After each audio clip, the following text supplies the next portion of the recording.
So I had a wise old man tell me one time he gets up every morning and he reads two things. He reads the Washington Post and he reads the Bible to get both sides of the story. Yeah, exactly. If you flip a coin, we all did. I didn't do very good. My daughter, by the way, is here from college, and it brings me back to taking statistics in college. By the way, I didn't do that well. But if you flip a coin, you got obviously 50% chance heads, 50% tails. So if they're always wrong about the big things, the media, the mainstream media, this leftist media, if they're wrong about all the big things all the time, you'd be better off flipping a coin. There has to be some intent to this. You can't just always get it wrong and then get an award. Yeah, no, it's the template. The left tells the lie, as I said before.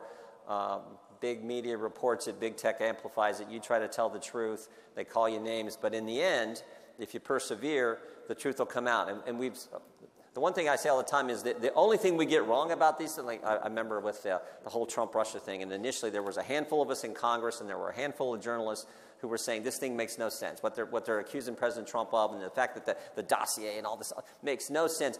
And the one thing that we learn always in these things is the only thing we get wrong is it's always worse than we thought.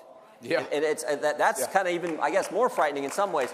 But if you just stick to it, keep presenting the facts, in the end it prevails. And the American people we got all these folks here, support the conservative principle, make our country the best. The American people figure it out. And I love the fact that our government it's about we the people. And we the people tend to get it right. Okay, so a couple of really important topics to go through.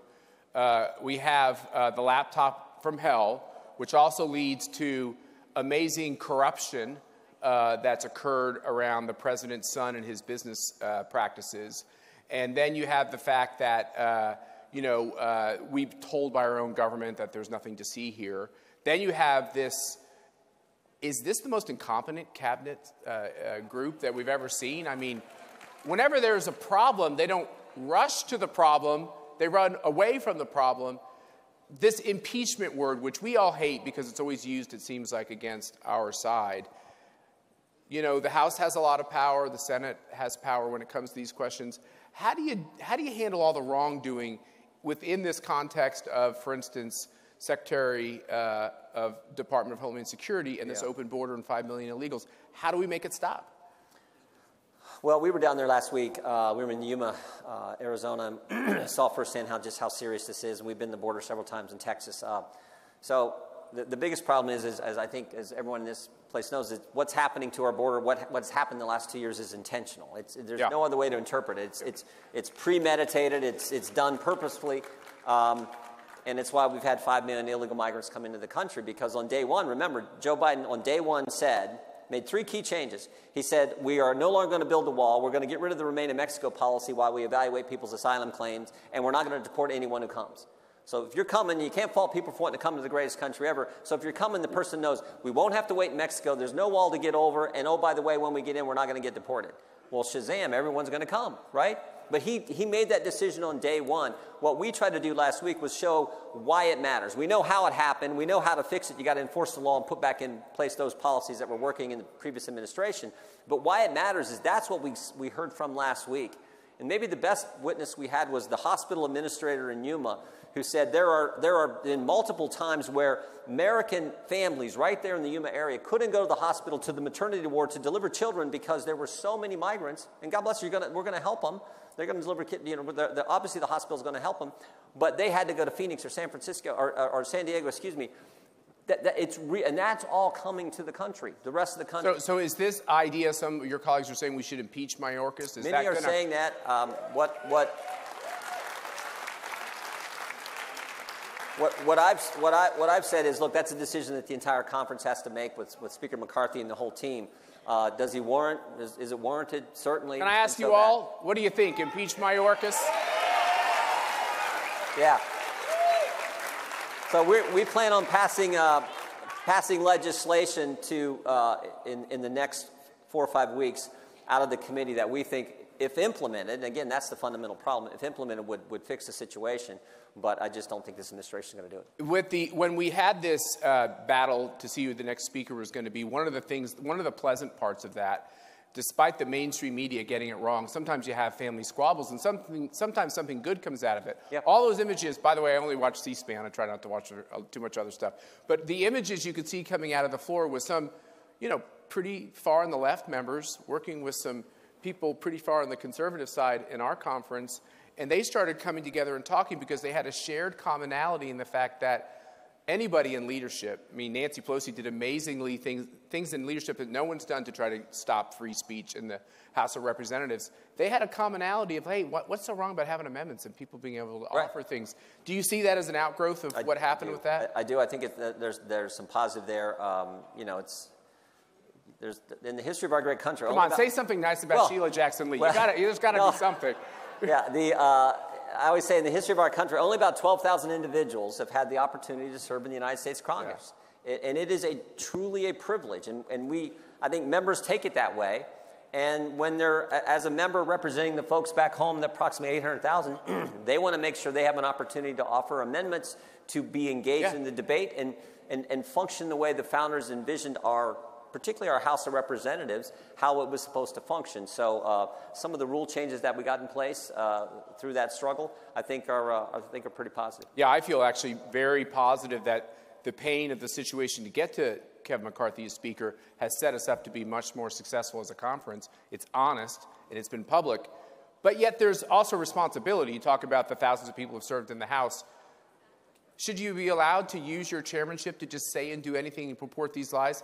Adam Schiff said over and over again on national TV, on the floor of the House of Representatives, in different hearings, that he knew of proof of Russian collusion. And he continued with this effort to hobble Donald Trump's presidency and to make false claims. At what point is there a responsibility of a new House majority to make sure that kind of stuff never happens again? Well, we're gonna focus on facts and truth. You're right. I think many of the things that the Democrats said about President Trump, and they did say about... To say that you have proof of Russian collusion, you'd have to be lying. Yeah, it was just not accurate.